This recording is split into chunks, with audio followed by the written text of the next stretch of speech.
contas com o Flamengo desde a estreia do Felipe Luiz com o time principal, o pique da remada tá num ritmo cardíaco, né, Bruno?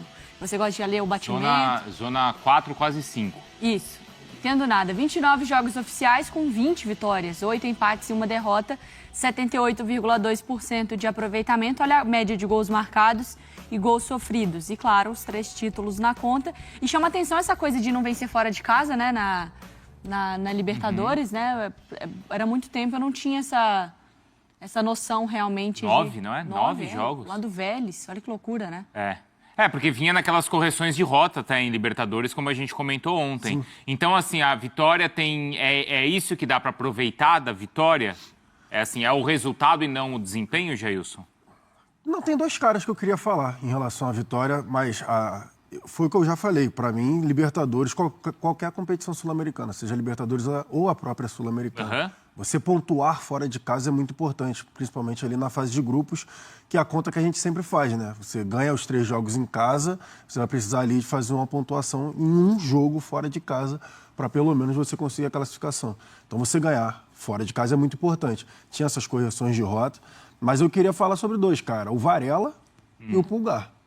Eles fizeram um bom jogo. O Varela, que em determinado momento virou ali até um motivo de piada por parte ali da torcida, porque o Varela não conseguia fazer bons jogos, mesmo com a camisa do Flamengo. E até houve uma brincadeira quando o Varela começou ali a jogar na lateral esquerda em determinado momento que os jogadores estavam machucados. Falei, ele é lateral esquerdo porque ele está jogando melhor na lateral esquerda do que tudo que ele já tentou apresentar na lateral direita.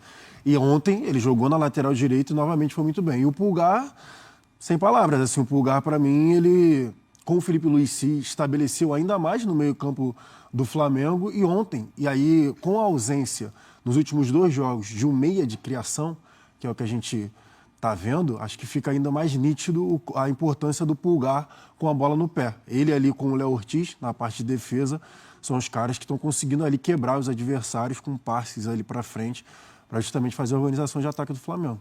O jogo, a análise passa pelas ausências também, Marra? Passa. E passa pelas mexidas.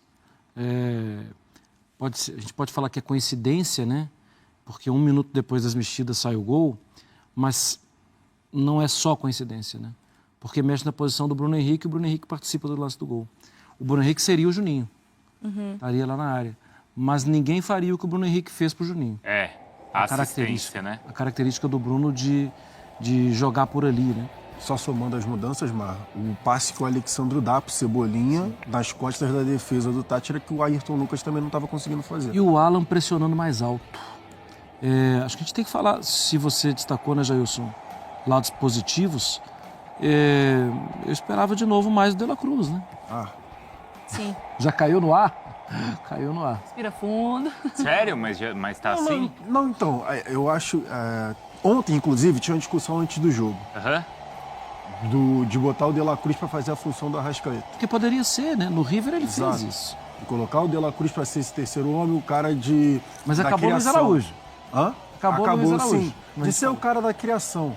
Mas o De La Cruz já teve que fazer essa função no Flamengo e não foi bem.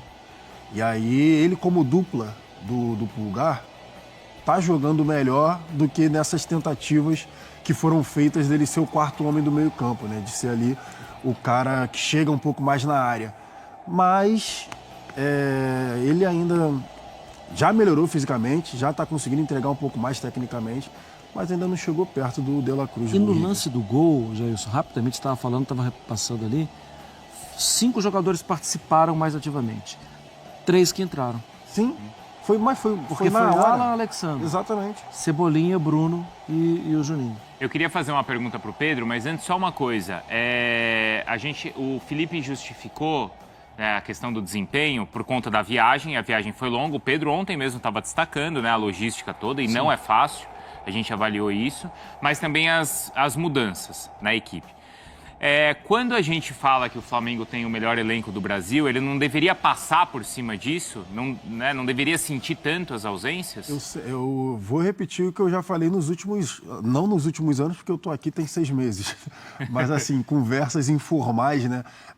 Desde 2023, eu acho, que rola esse papo de melhor elenco, melhor elenco. Em diversos momentos, o Flamengo teve que recorrer à garotada da base. É verdade. Por exemplo, lá em 2022, 2021, o João Gomes surge por conta disso. Aí você bota o Lohan no passado, tendo que agora voltou para o Sub-20, né, que quase foi negociado, tendo que resolver. Ontem mesmo o Alacian entrando no ataque. O próprio zagueiro, se eu não estou enganado, acho que era João Vitor o nome dele.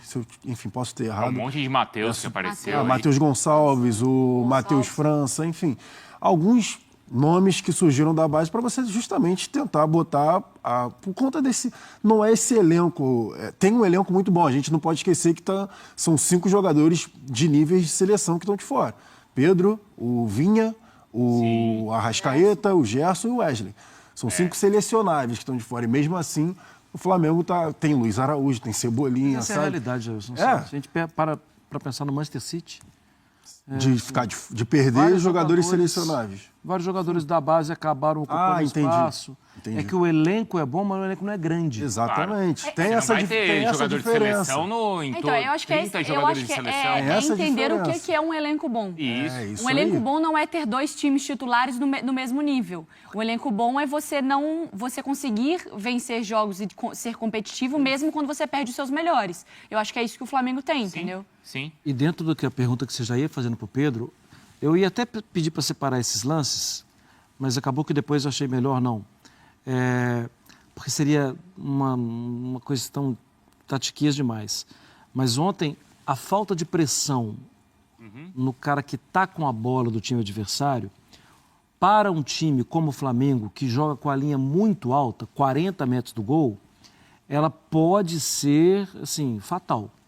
E ontem, várias vezes, mas eu vou atribuir isso ao cansaço e a um ataque muito diferente do normal. Sim. Ontem, várias vezes, eu ia pedir 3 lances, para você ter uma ideia. Deixaram de pressionar alto, aí você tem que ganhar na bola alta. O zagueiro contra o atacante, você tem que ganhar. Porque senão 2 segundos depois está na área. E isso não estava acontecendo. Mas eu vou colocar na conta da viagem, do cansaço e da falta de entrosamento. E é compreensível, né? É compreensível. Nessa de elenco, Pedro, Henrique Torre, ontem o gol foi marcado pelo Juninho, que vai aparecendo aí, vai chamando a atenção. Né, Mari? Ele já caiu nas graças da torcida e a Mariana não entendeu a origem do apelido que você estava explicando e ela queria só que você esclarecesse, então, qual é o apelido dele. Olha, tem caído cada vez mais nas graças da torcida. Um golzinho na final de campeonato, no Fla-Flu também ajuda bastante, né? E ele entrou muito bem também no segundo jogo ali, foram 2 lances anulados com participação direta do Juninho. E que chegou com muita desconfiança, né? O Juninho, porque veio do Karabag, esse nome já é um tanto quanto folclórico até quase, né? Lá do Azerbaijão, enfim.